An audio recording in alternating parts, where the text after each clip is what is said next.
The MicroJig 360 sled, you need this. You'll want this. We built this and we had fun doing it. The video, we show you a whole bunch of different steps in there. We try to explain as well as we can. We also share with you some of the mistakes we had and some of the laughs that we had as we were doing the voiceover. So stick around, watch the video, and have fun. To get started, we ordered our parts and our tools from Amazon. And then we downloaded the instructions from MicroJig. All right, so the next step was the sled base. And we said, all right, let's go check out some, what is it, Baltic birch, I think? Baltic birch. That's right. Every Expensive. YouTube video, a lot of people are using like scrap Baltic birch. And we're like, Yeah. man, that is beautiful. Let's go check it out. So we went to our local store, and what was the price? It was $140 for a 5x5 sheet. Yeah. And then we're like, well, how does that compare to Home Depot birch? You know, that's $75 for 4x8. Was it, well, guess what? We're going with MDF. Which is even cheaper than the plywood. Yeah. But for beginners, that's great. Yep. In light of our layout, we actually had to move the table saw fence just above the saw blade. And then we took the sled base and we placed the 16-inch side against the fence so we could mark the miter slot, the middle of the miter slot with the Jessam Claymore, which is the sword. The sword. I love that thing, man. Yeah, so we got that all marked up and we were ready for the next step. Now with the dovetail track layout, we draw out our grid lines about 4 inches apart. It's a good visual aid, but later on we find out we didn't really necessarily need to do that. For the miter bar layout, we actually had to mark out where we're going to drill the holes, and then so they have you go through in the instructions and measure out, mark them, and then actually label them like A1, M1, and so on. Drilling the miter bar mounting holes was a bit of a challenge because we found out quickly that, we can't use the drill press. Right? It's not enough Exactly. room. So fortunately, Opa previously bought the portable drill press, and then I didn't like so much, but it worked out. It really helped us. We've used it. Yeah, but now we've used it. A couple times, exactly. So this really helped out. And you just kind of, as those markings that we talked about earlier, you take it and you just set it up. One of the things that's kind of challenging though, is that you got to hold it pretty firmly, because it kind of moved on me a little bit. I tried doing like a center punch, but it still moved. So over time, I think I'll get better at it, but it still turned out okay. Now we got to get ready to cut out the relief grooves. And to do that, I decided to go with my Bosch router, actually corded tool instead of the power battery. But in order to do the relief grooves, we need to do the relief bit and install that. And that's by MicroJig. Yep. And then putting it in, fairly simple. It's a 1/2 inch one I got, and then it came with the kit came with this little gauge, and I used that to kind of make sure the depth was correct. Yeah, 11/30 seconds. Good memory. Let's cut some relief grooves here. But I tell you what, this is kind of nerve-wracking, isn't it? Yeah, you just want to make sure you get them in order. And yeah, because you got to think about like, okay, I've got to make sure I've always got an index slot to put that index thing on that tool, right? This tool's great. Just got to make sure you're using it correctly. Right. I think the other thing is what we definitely recommend, this MDF stuff, if you haven't worked with it before, super messy, super dusty. Wear a respirator. We did. We wore respirators and used the big dust extractor. Yeah, to help with kind of and our air cleaner.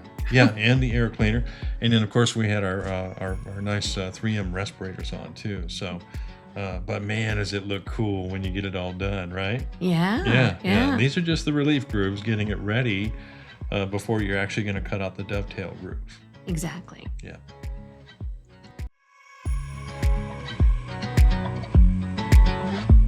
All right, so we finished the relief slots, got those all cut out. Now we're going to go ahead and switch out to the dovetail bit.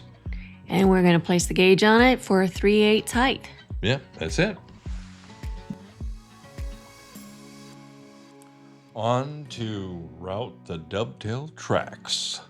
Okay. Right? Here we go. We're going to clamp our material to the cart That's that right. we have locked the wheels on. That's right. Because sometimes we forget that. And then what happens is we end up with little squiggly lines. Look like worms in wood or something, doesn't it? Really, really fancy art. Definitely not dovetail traps. No, yeah, it doesn't work well with the clamps.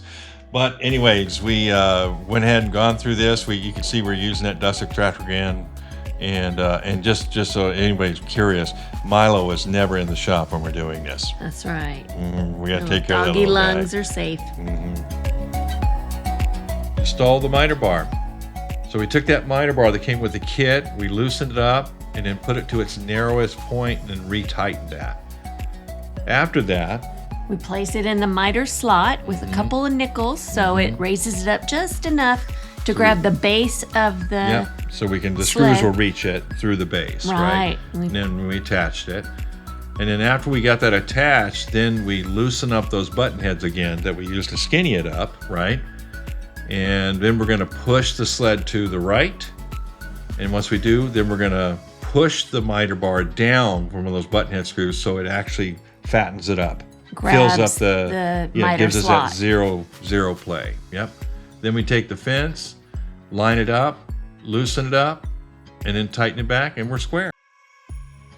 Fence parts, not chicken parts, but fence parts. Exactly. But anyways, we took that offcut from when we cut out the base, right? And here we're going to cut that 2.5 inch wide. That's going to be the face, right, of the fence that we're going to build here. Yes. And then we had to cut out 1.25 inches. This is actually the base of the fence. This is where we're going to end up cutting slots. Do you remember? Yes. Yeah. To put And then and then when I went to cut this, I had to take the blade guard off because there's just no way I could put a push stick in there. And I used the MicroJig push blocks, which are great for this kind of stuff.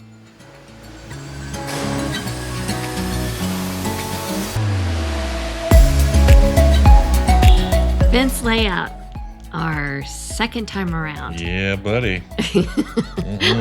Opa decided to look at a different measurement and on the instructions that were right in front of us. That's how it works, man. That's how it works. I saw 5/16, so I said, that's what I'm doing. And we needed 1/2 inch, so we ended up routing the wrong size. Oh, yeah. But that's all right. It's easy fix. We'll throw in some B-roll. You guys will see it.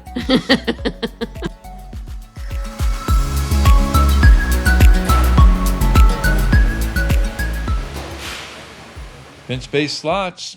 We had to get the base set up so we can attach the MicroJig hardware, right, that fits into dovetail. So that way you can kind of articulate any way you want, different angles, right? So we had to start with the drill press. Use the drill press for this. Love those lasers, right? Lined it right up, marked it up. Yeah, so that was kind of cool. On our brand new drill press cart that we just made. The new cart. That's right. And then we went on to the routing table. Nothing real expensive here, but basic routing table. Yeah. We're still learning it, and set that up. Had to do multiple passes to cut that slot. Of course, had a little boo-boo there. Went a little too far, right? Side-eyed moment. A little bit of side-eye, but we got it. You know what? It didn't hurt it though. We just flipped that piece over so you don't see it. See it. Yep, and that's how we did it. Fence glue up. Opa is applying lots of glue here. Hey, I never think I put that much on there. Oh no, just the end result shows that you did. But but that small glue bottle, oh, it's so nice. Oh yeah, I got that at Rockler, not sponsored. That thing though is like a silicone bottle, right? Really easy to use, and then it doesn't clog. And I went back on a second one for backup. Continuing the build, we took our fence and we're going to cut basically route out a dovetail track.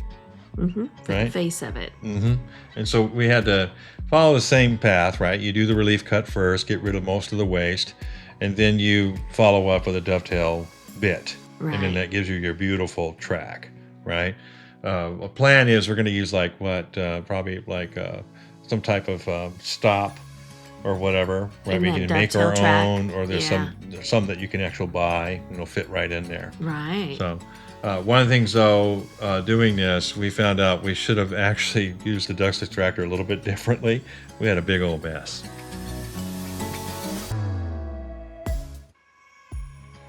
Whew, boy, we made the final assembly. We did. We're at the sanding point. And I like sanding. I know. Because of that brand new Festool sander. Yep, not sponsored. But I do like that stuff. Yeah, it is. Yeah. It's really nice. It was quite expensive, but I'm going to tell you something. That thing has changed the way. Like when we want to sand and stuff, it's not like, oh my God, we got to do that again, right? This thing, the bottom of the fence was actually a little bit proud. And so we took that and just smoothed it out. Leveled it right out. Yeah. So what else did we do? Well, we installed the fence onto the base. We ran the sled through the saw for the first time so we could get a zero clearance.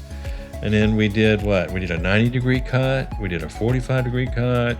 We took a large panel and cut that. But you'll see in the video that we're using those clamps quite cleverly, if you want to say, right? Not cleverly. We're just using them, but they're securing that wood big time. So it's your fingers are safe. Huge. And then we tried out the pop stops that they have.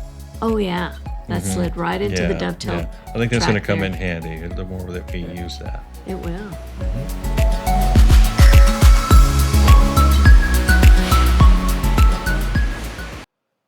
The MicroJig 360 sled. We built ours out of MDF. Not Baltic birch. No, ma'am. No, not even Home Depot birch. No. Yeah, we said, we're going to go inexpensive on this one. We were kind of a little bit nervous about it. We got the instructions, the kit, everything.